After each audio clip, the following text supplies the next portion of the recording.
All right. Looks like we are ready to go. Thank you. Hello, everybody. Welcome to our St. Paul Learn with the League. I am Melissa Finnegan. I am the League Program Committee Co-Chair. Next slide, please, because I'm going to be moderating tonight's presentation, which is Use Your Indoor Voice, Talking Politics with Neighbors and Friends. And we always want to give our thanks to the Roseville and White Bear Lake area leagues for their support of our programs. Please do go and check out their websites. Next slide. We also want to thank the St. Paul Neighborhood Network and the Suburban Community Channels for taping and broadcasting our presentations. Next. Our program is being recorded on Zoom. Feel free to type in questions during the presentation, which we will then address at the end of the talk. In a couple of days, you can check out our YouTube channel at LWV St. Paul to view this and all of our previous programs. Next slide. You may have noticed that there are definitely heightened emotions preceding the November 5th general election, which is only 2 weeks from tonight. This summer alone, we've seen a presidential nominee survive a gunshot wound while on the campaign trail. We saw tumult in the Secret Service after the security breach, the sudden voluntary withdrawal of the incumbent president with the subsequent passing of the torch to the sitting vice president, 2 highly watched and enthusiastic conventions held in the Midwest, the nomination of Minnesota's governor for the Democratic ticket's VP spot, and the delay in sentencing for former President Trump for his 34 felony convictions. And while both campaigns claim to want unity in our nation, this has been difficult to imagine for many citizens. Emotions run strong, opinions often seem immovable, and many avoid talking with their friends, neighbors, and family to avoid conflict. But this is hardly the recipe for healing for previous rifts and moving forward. So what is the answer? Next slide. I'm happy tonight to introduce our speaker, Bruce McKenzie. Bruce is a retired partner from the firm of Dorsey and Whitney, where he specialized in business and financial services, regulatory law. Upon retirement, he joined Braver Angels as a volunteer, and he serves the organization in a number of capacities, including as a workshop organizer and moderator like tonight, a debate chair for both the organization's state and national debates, and as an ambassador providing outreach and information regarding Braver Angels' mission and goals. For those of you who don't know about Braver Angels is a nationwide grassroots movement dedicated to depolarizing our country and ending the division and toxicity that are tearing apart communities, family relationships, and friendships. The organization brings people together with different perspectives to have respectful conversations that help participants understand one another, see the humanity in each other, and find common ground if it exists. So thank you, Bruce, very much for joining us, and I hand this presentation over to you. Well, thank you, Melissa. In the next slide. Melissa made reference to it, but how many of you here have a family member, relative, or friend you're afraid to talk to about politics? Does it make planning for a family gathering like Thanksgiving difficult? Next slide. It seems that the Thanksgiving holiday has always had its share of partisan controversy. That was definitely the case in 1863 when President Lincoln proclaimed the first Thanksgiving national holiday as a day for reflection and prayer during the 3rd year of the Civil War.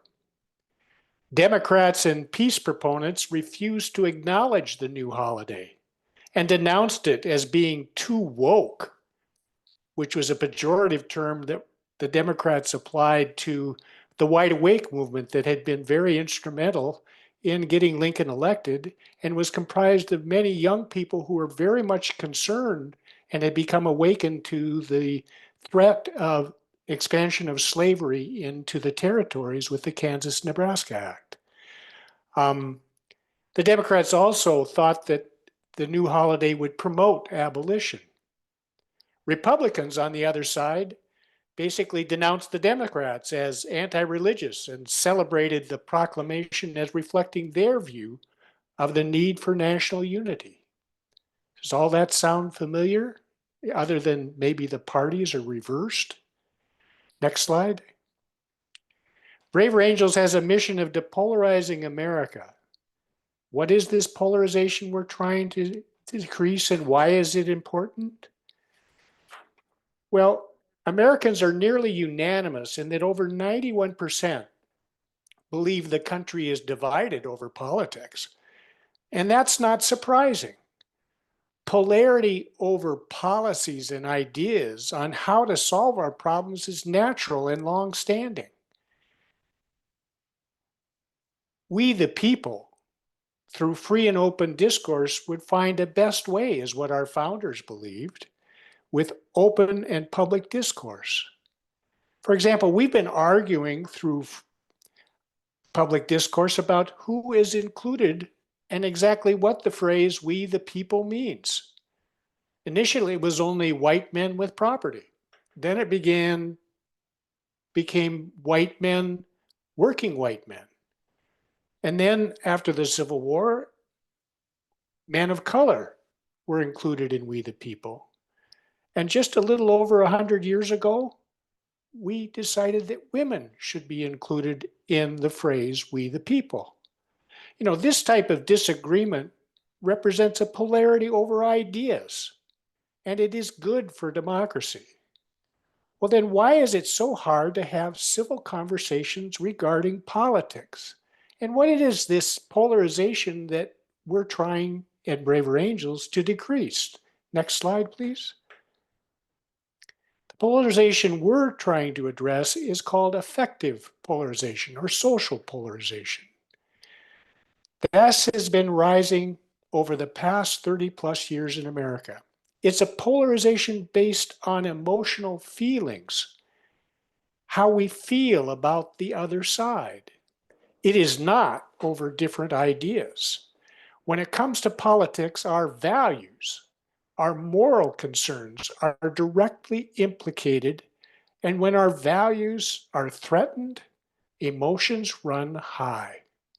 And when we get emotional, it is human to find or even make up evidence to support what we believe, and we discredit any evidence threatening those beliefs. We will find emotional reasons not to like the other side. We are no longer engaging in disagreement over ideas. Our emotions tell us we should dislike, distrust, and disrespect the other side. Emotions tilt the playing field against reason and logic. Next slide. It leads us to treat the opposition like enemies, and it is tearing us apart. More than 65% of Americans feel exhausted when talking about politics, and 55% feel angry. Next slide. This is what is known as social or affective polarization, and it's characterized by three traits. The first is othering, seeing people we disagree with as essentially different or alien. How could they possibly think that way? What is wrong with them? The second is aversion, holding dislike and distrust for them as persons. I don't like them, they're not like us. And moralizing, seeing them as bad persons, as enemies, even to the point of dehumanizing them by reducing them to a stereotype, Bible thumpers or unpatriotic, or holding them in contempt by using pejoratives like corrupt or evil. This toxic polarization has invaded everyday life, work, civic organizations, religious, schools, colleges, universities, and unfortunately, families. And to get a sense of the social cost this type of polarization is having, take a look at who we're willing to welcome into our family. Next slide. In 1960, 4% of Republicans and 4% of Democrats thought they'd be pretty unhappy if their child married a member of the other political party. Today, 35% of Republicans and 45% of Democrats feel that way. And it's interesting to note that the reverse has occurred with respect to interracial marriage. 40% would have been unhappy in 1960, while now it's only 6%. We treat people we disagree with politically as if they're worth less than us, and the numbers now show they certainly are deemed not worthy of joining our families. Next slide. Well, what fuels this polarization? First of all, people have been sorting in terms of ideological identity and geography. And this sorting has transformed political partisanship into a mega identity, a tribalism that renders any opposing political identity as different or incomprehensible. This sorting makes it easy to engage in othering. As you recall, that was one of the three characteristics of effective polarization. Othering, seeing the other as alien, not one of us. One of the examples is the internet itself. The internet offered all kinds of information, but it was too much information. So they developed algorithms to give us only those things we indicated we liked, and the sorting was accelerated. The second fueling organization is the media. During the 1980s, the fairness doctrine was eliminated. Under that doctrine, the FCC required unbiased coverage on controversial topics on TV and radio. The elimination of the fairness doctrine led to commercialization of the media outlets and allowed people to seek out news that made them comfortable. Consumption of biased content simply amplified partisan tribalism. Social media, Facebook and Twitter, have also played an influential role. All media has learned to tap into our reservoirs of anger and moral outrage. They use the emotion of anger to keep users engaged by keeping them angry all the time, which produces profits from our engagement. Emotional and moralized posts, those containing words like hate, shame, or greed, are especially likely to be retweeted within partisan networks. And this is classic moralizing, seeing the other as bad persons that just adds more fuel to the fire. In contrast, field experiments show that Americans who deactivate their Facebook and Twitter accounts become less effectively polarized. The third is the political elites themselves. They've used and profited from the division in our country.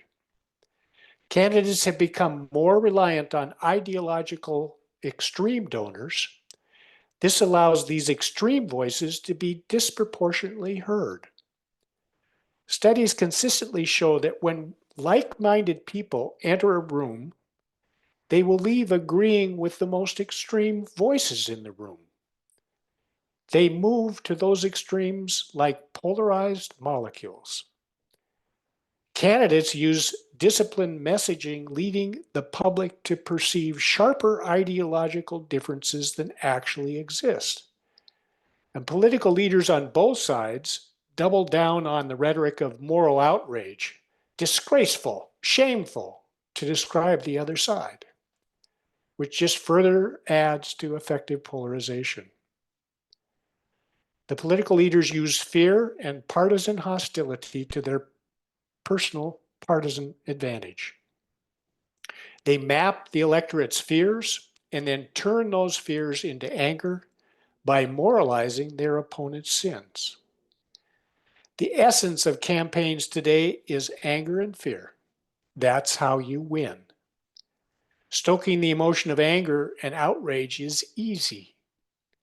Learning how to channel it to useful ends is hard. For anger to be productive, at some point it must stop. Unfortunately, it's proven so productive for candidates that they have no desire to stop it or channel it for a purpose other than winning. Next slide. In other words, they have become willing to do anything to defeat the other party. These inflammatory trends have led both sides to use a narrative saying, The other side cheats, so our side would be foolish to adhere to long-standing norms. These narratives increase partisan willingness to sacrifice traditional practices in pursuit of their party's ends. Next slide. The problem with this type of polarization, effective polarization, is that it is simply not sustainable.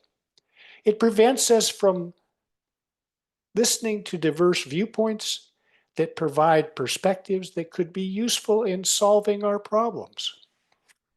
It causes people to believe the extremes are what the other side really wants. And political violence has been increasing. According to nearly every study that measures beliefs as well as actual incidents, political violence is considered more acceptable than it was 5 years ago. And those who engage in this type of polarization, believing they will crush the other side and reach a political nirvana, are living in an alternate reality. There's no ability for one party to vanquish the other side. Remember, nearly half of the voting public voted for the other side the last presidential election, and it looks like it may happen again. As one participant said in a recent Braver Angels workshop, since we can't vanquish the other side, we better learn how to work together to solve our problems. If political leaders profit by promoting these divisions and citizens hold half their neighbors in contempt, how can we move forward as a country and address the challenges we're facing? Next slide. The good news is we have much more in common than we're being told. While there are only about 7% of each party who are tied to the extreme positions we keep seeing in the news and social media, the largest percentage of Americans, the exhausted majority, are fed up and wonder what can be done to bring us together. Well, Lincoln has some good advice. Next slide. I don't like that man.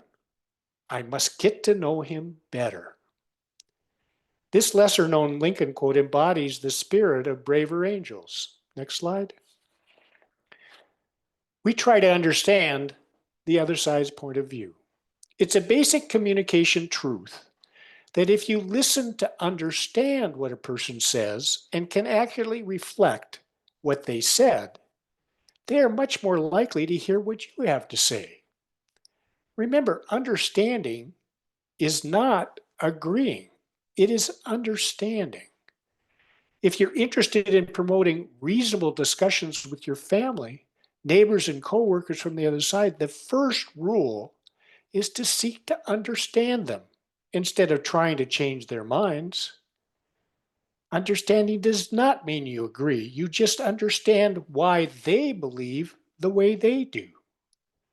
And here are some other basic approaches that de-escalate the divide and bring people together. Next slide. Look for common ground and ways to work together. How can this be done? First of all, acknowledge the complexity of the issues.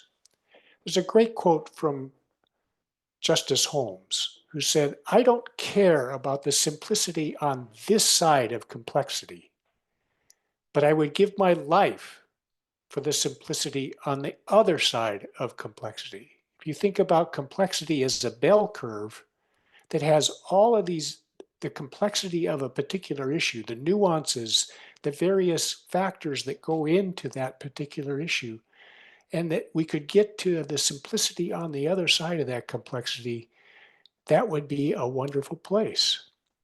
And recognizing the complexity of the issues starts to make place for common ground. You can actually agree that, yeah, some of these things are hard, or that particular thing is very hard. Too often we're being offered binary solutions to very complex problems. Keeping an open mind and being willing to admit we don't have all the answers helps in finding common ground. That's the virtue of humility. Next slide. We support principles that bring us together rather than divide us. Those principles are reflected in Braver Angels' core values. Next slide. These core values are respect. We will talk about our fellow citizens on the other side with respect for their intelligence and goodwill. We will avoid characterizing them as deserving our disdain or dismissing them with contempt. Schopenhauer defined contempt as the unsullied conviction that the other person is worthless. And marriage counselors will tell you that if a couple comes to them and one is showing contempt for the other, it's only a 5% chance that they have to save that marriage. Humility. When we talk about our own side, we acknowledge our leaders are not perfect and our policy solutions likely will not produce complete answers to our nation's complex problems. Honesty. Tell the truth and admit it when we don't have all the facts. People to feel what they're feeling. We will not ask them to hide their satisfaction or grief regarding current events. And finally, responsible citizenship. It's up to all of us, we the people, to depolarize our attitudes toward others who may think differently in order to better address our common challenges. As John Wood, Braver Angels National Ambassador, recently wrote in a USA Today op-ed, the integrity of our democracy depends on these basic norms. If these basic norms, core values are ignored, then what options are there for the future apart from violence and chaos? We must move away from the hollow utilitarianism of our current political discourse, where the ends justify the means. If we do not, it will not end well. Next slide. Braver Angels tries to reflect America. We strive to be an organization that reflects the country we seek to serve, both racially, socioeconomically, and all political viewpoints. We have members who are registered as independents as well as others who don't identify as conservative or liberal, red or blue. These others and independents are welcome and we need them to help us reflect America. Our rule is to have a balance of viewpoint leaders at every level of our organization. Next slide. We are working to build a house united because a house divided cannot stand. Next slide. Our story, where did we begin? Our first workshop was in Lebanon, Ohio after the 2016 election. And this is a picture of those participants. David Lapp, who is on the right-hand side in the blue checked shirt, Bill Doherty, who you may recognize with the thumbs up in the back, and David Blankenhorn, who is standing next to him, brought these groups together, equal numbers of conservatives and liberals, to have a workshop in which they discovered that they could get past effective polarization. It was based on the line of Lincoln's first inaugural address of better angels, appealing to the better angels of our nature. As our mission and our name, we now emphasize the need to be brave and show the courage needed to address our country's divide. Next slide, please. This is a timeline of Braver Angels growth. The first Red Blue workshop was in 2016. 2017 saw real growth beginning with following that Lebanon workshop.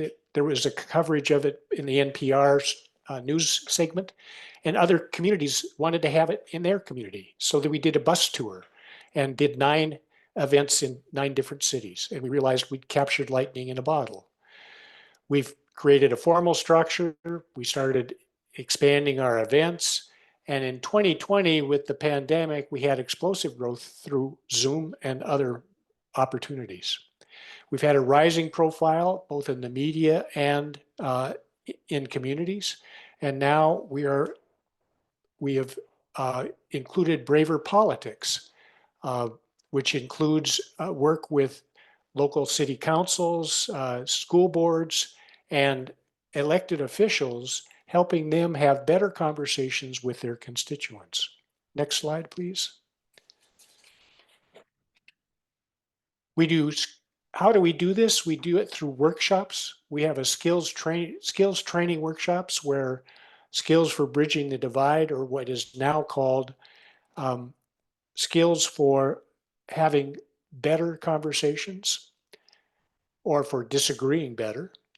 Depolarizing within, families and politics, which is a unique workshop that really focuses on what the issues are within a family and why families are having such difficulty with effective polarization. Depolarizing conversations about race. Next slide, please.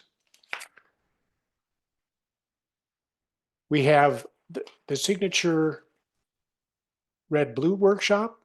That's the next slide, please. The red-blue workshops, which have equal numbers of conservatives and liberals coming together in a very structured workshop. I can tell you I've moderated a number of these, and when people first arrive, their shoulders are up, they're ready for a fight, and we've set it up so that they have to sit next to each other. So a red and blue, alternating. After the first exercise, you can see those shoulders start coming down. After the second exercise, they start laughing with each other. After the third and fourth exercises, we can't get them to be quiet. And we literally, at the end, have to push them out of the room because we need to turn over the facility. And they're still talking out in the parking lot. There is a hunger for being able to talk about these things and talk about them constructively. We have common ground workshops. If you go to our national website, you'll see a working paper on election integrity that was done through a number of common ground workshops around the country. And they put together a working paper in which everyone had to agree unanimously on what they agreed to that was important for election integrity. That means that reds and blues can actually agree on this. And there's a number of very important segments of that report that have been adopted and are looking at seriously by secretaries of state around the country as being implemented within their communities. So we have other programs. We offer a number of programs to help build relationships and continue the conversations from the workshops, including one-on-one conversations that are very structured, that you can have a conversation with someone on the other side without getting angry. We have Braver Angels debates, as Melissa mentioned. I've chaired both national and state debates on very important issues, and there's much more. We have, here in Minnesota, we have a Reduce the Rancor program, in which we have both parties have signed on to this, and we have a number of corporate and institutional sponsors who have all agreed to be a part of this program. Institutions such as St. Thomas, St. Olaf, St. John's, University of Minnesota, and other institutions, as well as I know the League of Women Voters are part of this. They have all agreed to do at least one program that we offer, and it's up to them what they choose to do to help reduce effective polarization. Finally, next slide. The results, does it work? Yes. In general, 70 to 80% of the participants in our workshops report better understanding and a change in perception on the other side, which leads to a change in attitudes and action.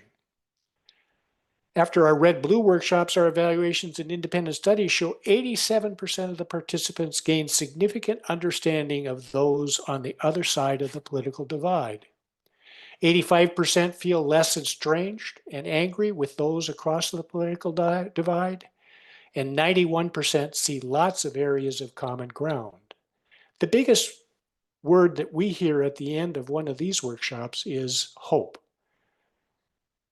How can you be involved? Next slide.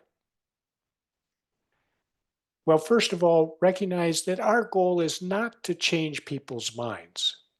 The only person who can change your mind is you yourself. We are not in the business of trying to change people's minds. Our prime directive is first to make a connection with another individual and try and understand. That's what we're about. Our programs are working to do exactly that. Brown University has studied our Depolarizing Within workshop and has found it to be the most effective workshop, most effective means of reducing affective polarization. And the reason for that is its focus is primarily on you yourself. What are you doing to advance affective polarization? Are you using language of contempt, dismissal, or disdain regarding the other side? If so, you need to move away from that. Next slide, please. We're changing how we view each other. We see the other side as humanity. Next slide, please. We're working with politicians, as I mentioned. We do workshops with city councils and others. We work with legislators and their staffs. You see Dean Phillips here and the representative from South Dakota. We brought their staffs together to work together, both red, blue, and they actually had a positive outcome from that. So the goal is increased trust. Next slide. We're connecting citizens all across the country. We're in all 50 states. You can be involved. braverangels.org is our website. There's a website for Minnesota, which is, you'll be pleased to note that Minnesota is the largest membership of any state. Braver Politics, if you want to engage your elected officials. And there's my personal email. Next slide. The idea of recognizing the shared humanity of others, even in moments of fierce conflict, is beautifully reflected in Lincoln's use of the term better angels in his first inaugural, on the eve of the Civil War. We are not enemies, but friends. We must not be enemies. Though passion may have strained, it must not break our bonds of affection. The mystic chords of memory will yet swell the chorus of the Union, when again touched, as surely they will be, by the better angels of our nature. Just a short historical note here. Lincoln didn't have this as his closing comment. He sent the first draft to William Seward, his Secretary of State. And Seward sent it back to him saying, you need a strong closing. I suggest you call on the guardian angel of the nation at this time of trouble. But Lincoln did differently. He did not call on something outside of us. He called on each of us. That little part of each of us that is the better angel. We each have that. David Brooks once said, there's a little piece in all of us that has no size, shape, weight, or color. It's no bigger or smaller with how much money you make, how educated you are, what position you hold in the community. But it's that piece in every one of us that is entitled to dignity and respect. That is our better angel. This is the work of citizens. It cannot be delegated, and it starts with the better angels of our nature. Thank you. Questions? Thank you, Bruce. That was really enlightening. I do want to remind our viewers, if they do have questions, do feel free to put them into the Q&A forum box at the bottom. We did have a few come in while you were speaking. One, when a candidate is so far outside what is, the sort of social norm of morality, how do you find common ground with their supporters and people who seem to be okay with that? Well, first of all, recognize that people support a candidate for a number of reasons, and they are not the candidate themselves. A supporter is a voter, and that they may have a number of reasons for supporting a candidate that may not seem apparent to you. So that's where seeking understanding makes a difference. You could be asking them, well, I hear that you're supporting this person, this candidate. I'm curious, Can you help me understand what's your personal experience, or what is it in your personal life that leads you to support that individual? Looking for a real explanation and genuine understanding of why that person may do it. I give the example of Monica Guzman, who is a leader of Braver Angels nationally, is a journalist in Seattle, Washington. After the 2016 election, she and her journalist partner recognized that they really didn't know about why people supported Donald Trump, because in Seattle, everybody voted for Hillary. And so they had a connection across the Columbia River in Oregon, a county extension agent in Oregon who happened to be in the area that had voted totally red. And Monica asked him, can you put together a group of voters there who voted for Trump? We'd like to come down and talk to them and understand. And they did. And Monica was across from a farmer who was an adamant Trump supporter. And she finally just asked him, can you tell me what it is in your life? What was it about Trump that appealed you to vote for him? It wasn't Trump, he said. It was policies. It was water. Water, she said. Yes, I'm a farmer. I can't grow my crops without water. And the Republicans had allocation methods for water. The Democrats hadn't addressed it. Well, you can see there that, and Monica just hit her head and said, oh my goodness, I had never thought of that. So a person may be supporting someone for a policy reason that is totally foreign to what you may think about in terms of what you need from a policy. Remember that the values that we have are the why we think a policy is needed. The policies are how we affect that value.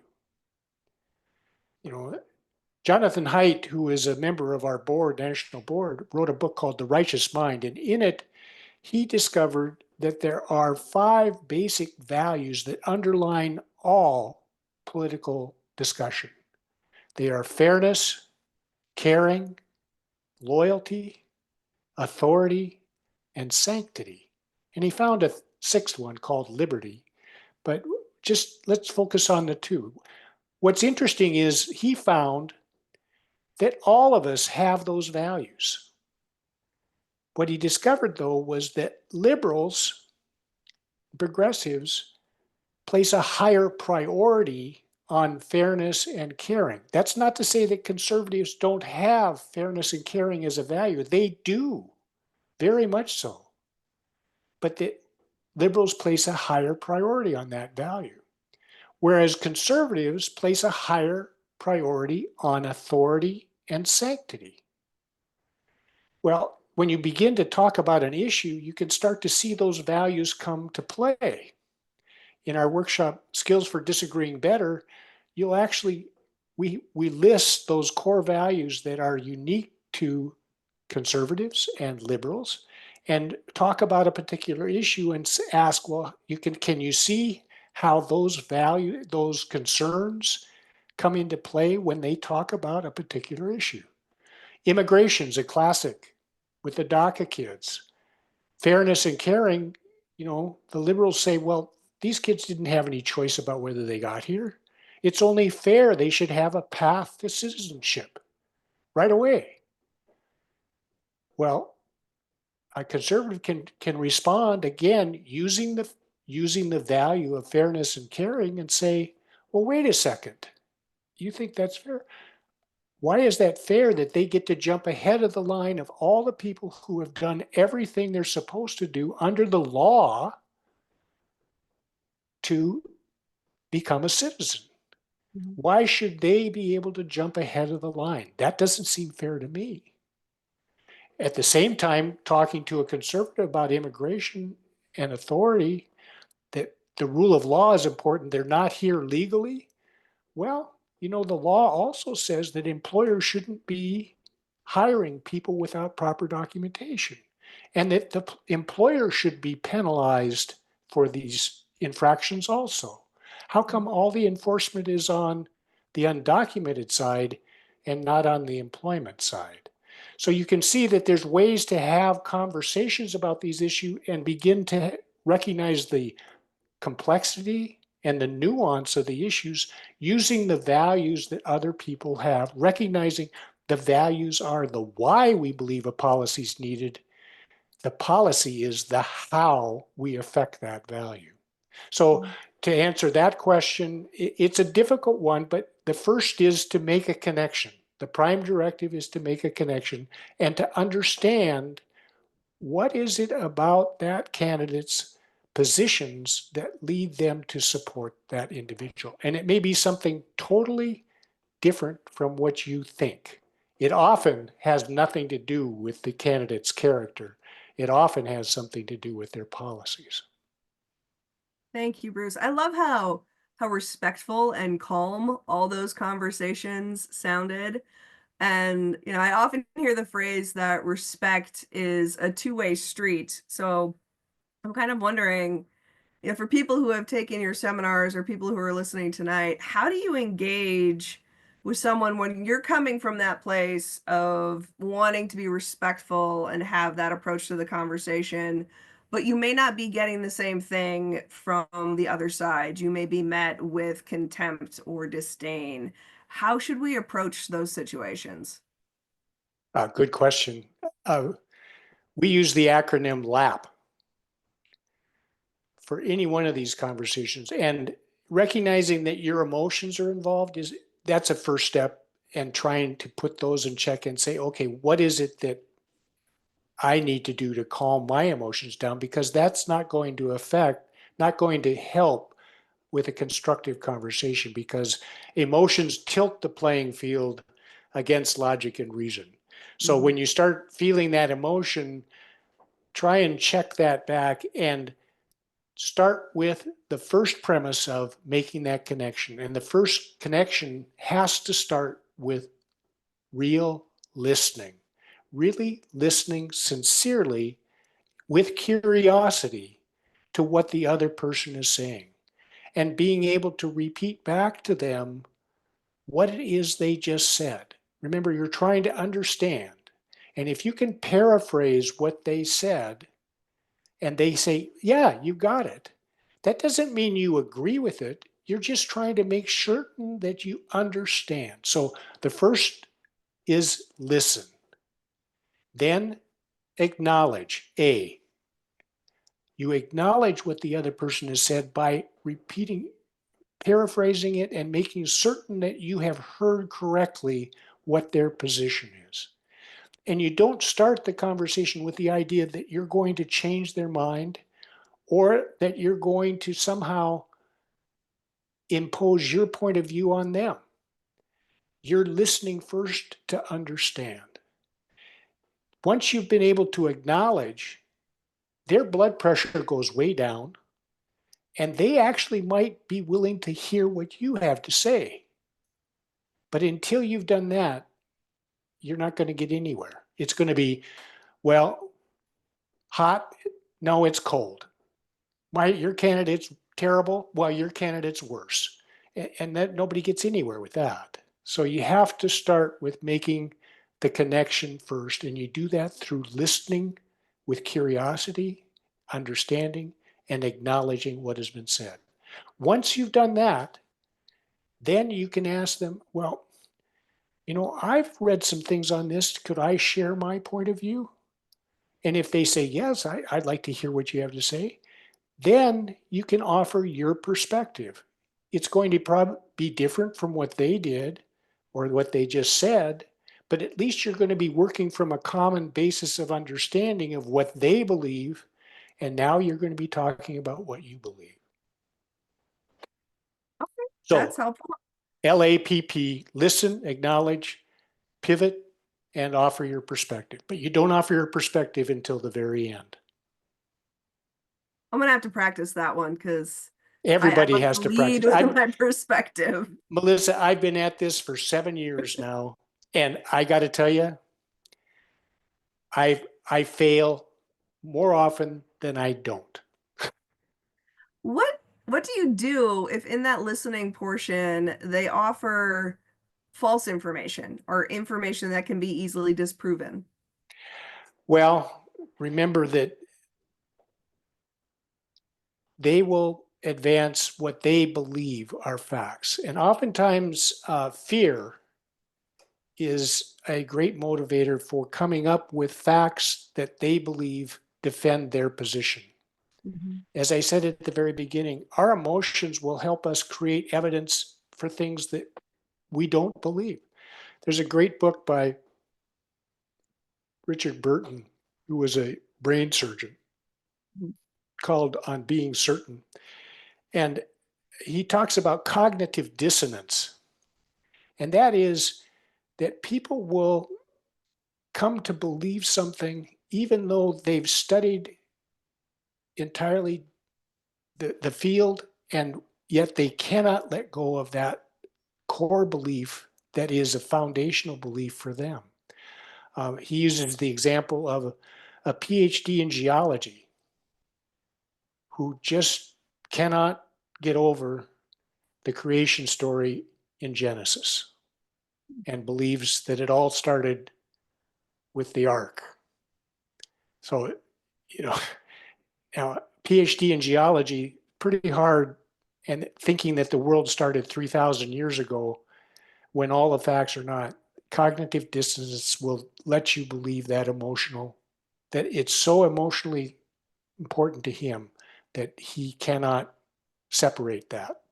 So recognize that there is something there for that individual that is very, very important, and that fear oftentimes they protect what they love, and there's a deeper story. The other thing about facts is facts are things facts are those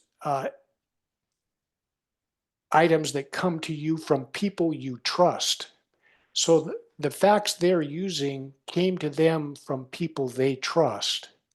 And they are not necessary until you build a relationship of trust with them, they're not going to accept facts that are different from what they're advancing to you.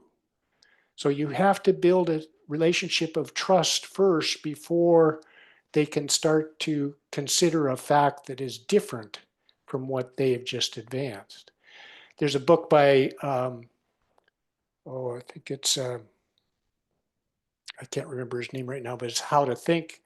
And he uses the example of Megan Phelps Roper, who was a member of that church who would go to protest at funerals, but she was engaged by an individual online, and very, very slowly he started, she would post things and he would respond to her and say, I see you saying that, I've read that portion. I interpret that portion of the Bible differently, but was very calm about it and wasn't combative. They ultimately met, and she ultimately left the church as a result of their conversation. But it was because he built a relationship of trust with her.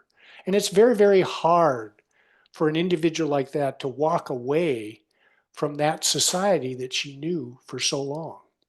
That was her family, so you have to recognize there are a lot of emotions and many conflicting emotions regarding membership of that tribe that are very difficult for a person to walk away from. And they're going to believe those facts rather than something new that you're offering. Doesn't make them right, but you're again seeking understanding of why it is they believe what they believe. Don't Thank have you. to agree with them, but you have to understand them. Have to understand them. So, I mean, the work you guys are doing to teach people how to have all these one-on-one conversations or and even small groups is really great. Is it enough to sort of change the trajectory of where things have been going towards polarization over the last 10 to 15 years? Is this like a small seed that's going to grow, or are we just helpless against the force of where we're at? Well, I think that's a real interesting question. I wish I knew the answer. Um, I often refer to this as a Sisyphean task. Mhm. uh, you're rolling the rock up the hill, or You've heard the story about the gentleman was walking the beach and picking up starfish and throwing them back in the ocean. What difference does that make? There's a whole bunch more here. And he said, well, it made a difference to that one. You Mhm. know, there is something to that. This is a grassroots movement. This this change, and that's why I say at the end, this is the work of citizens. Our founders believed we have a duty to engage in these conversations, to be informed citizens. You as League of Women Voters know this better than anybody else. The importance of being an informed voter, to really look into and understand the issues involved and make your own decision about what is to be your vote. Uh, that's what our founders believed. Too often, I think we have become complacent as citizens and just kind of delegated it out to others. Well, let them figure it out. I don't need to be involved. That's what our country is about, though. And it's what distinguishes us from authoritarian or other regimes. It's hard work. That's why a lot of people don't do it. But the reality is, we need to do it to have a vibrant and responsive democratic republic. So, Bruce, you are speaking the league's language.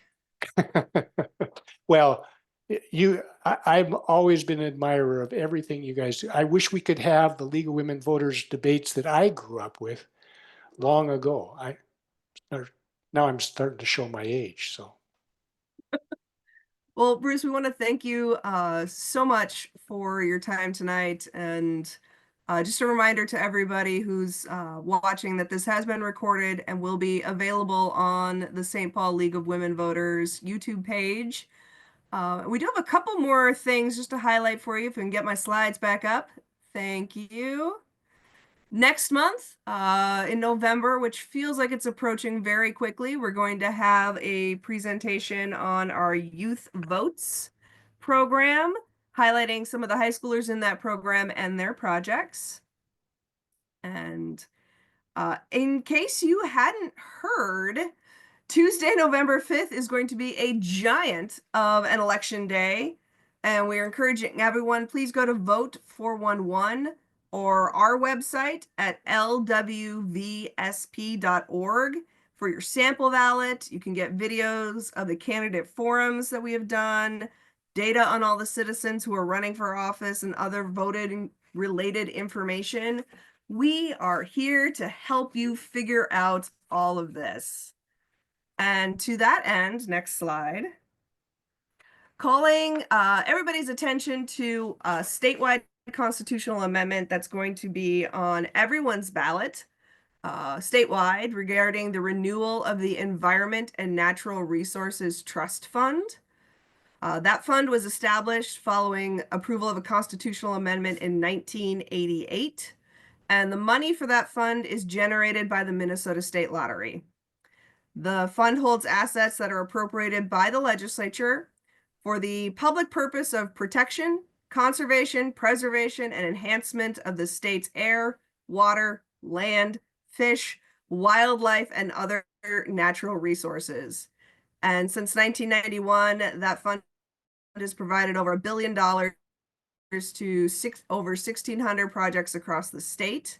We're just putting this to everyone's attention because sometimes we know ballot language can be easy to misinterpret. We are not advocating either way on this ballot initiative. We are simply providing context and reminding people that not voting on that constitutional amendment is the equivalent of a no vote. So just putting some awareness there. And then for our voters in St. Paul, we want to make you aware that there are 2 ballot questions on the ballot for St. Paul. The first one being, should the city levy taxes to provide early learning subsidies? And the second one is on changing city elections to presidential election years. So once again, we encourage everyone to go to either our website or the Secretary of State's website, where you can get your sample ballot, which will have the language for those two questions, as well as you can do research on your own to determine your position on that one. The League, as you know, is fully nonpartisan in nature, but we do commit ourselves to educating the public on candidates, as well as to promoting secure and reliable elections for our country. For over 100 years, we study the issues, we take positions, and we take action. So, of course, you can find us on the web. There's the St. Paul League of Women Voters, the State League of Women Voters, and the National League, and we all have very interesting information on our websites. We would love for you to join us. And thanks again to Roseville and the White Bear Lake area leagues for their support, as well as to SCC and SPNN. And Bruce, did you have anything more that you wanted to share? Well, I just wanted to share with the members here that you could become a member of Braver Angels for the amazing cost of $12 a year, which is less than 2 lattes. And with that, you get newsletters.